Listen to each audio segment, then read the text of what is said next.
আসসালামু আলাইকুম রহমতুল্লাহি ওবারাকাতু। হযরত আবু সাঈদ খুদরি রাদিয়াল্লাহু তাআলা আনহু একজন বিখ্যাত সাহাবী এবং মদিনা মুনাওয়ারার মুফতি। তার আসল নাম সাদ ইবনে মালিক। তিনি আবু সাঈদ উপনামেই বেশি পরিচিত।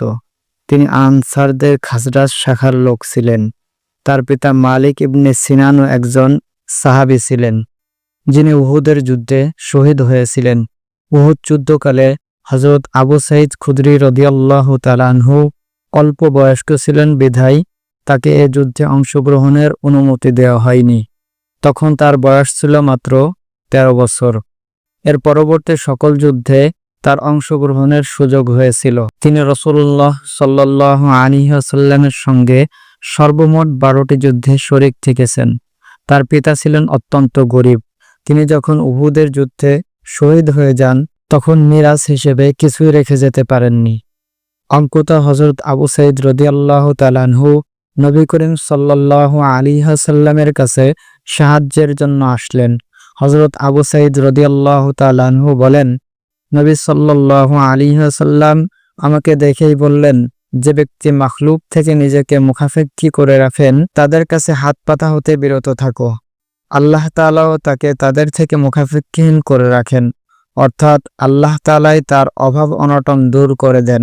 এই উপদেশ শোনার পর তিনি আর কিছু চাইলেন না, যেভাবে এসেছিলেন সেভাবেই ফিরে গেলেন।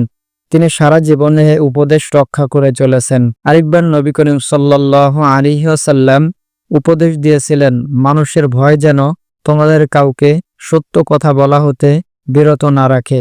এই উপদেশ তিনি অক্ষরে অক্ষরে পালন করেছেন। সত্য বলতে তিনি কখনো কারো পরোয়া করেননি।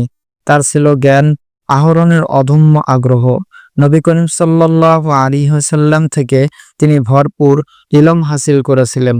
তার ওফাতের পর হযরত আবু বকর সিদ্দিক রাদিয়াল্লাহু তাআলা আনহু, উমর ফারুক রাদিয়াল্লাহু তাআলা আনহু, উসমান গনি রাদিয়াল্লাহু তাআলা আনহু, আলী মুর্তাজা রাদিয়াল্লাহু তাআলা আনহু প্রমুখ বড় বড় সাহাবীদের কাছে গিয়ে ইলম হাসিল করতে থাকেন। এক পর্যায়ে তিনি এত উচ্চ স্তরে পৌঁছে যান যে বলা হয়ে থাকে, অল্প বয়স্ক সাহাবীদের মধ্যে তার মতো এত বড় ফকিহ আর কেউ ছিল না।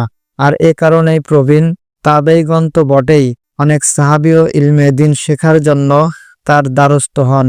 তাদের মধ্যে হযরত আব্দুল্লাহ ইবনে আব্বাস রাদিয়াল্লাহু তাআলা আনহু, আব্দুল্লাহ ইবনে ওমর রাদিয়াল্লাহু তাআলা আনহু, হযরত জাবির ইবনে আব্দুল্লাহ রাদিয়াল্লাহু তাআলা আনহু প্রমুখের নাম উল্লেখযোগ্য। তিনি মদিনা মুনাওয়ারায় হিজরি ৬৪ সালে ইন্তেকাল করেন। জান্নাতুল বাকিতে তার কবর। তার সূত্রে ১১৭০টি হাদিস বর্ণিত আছে।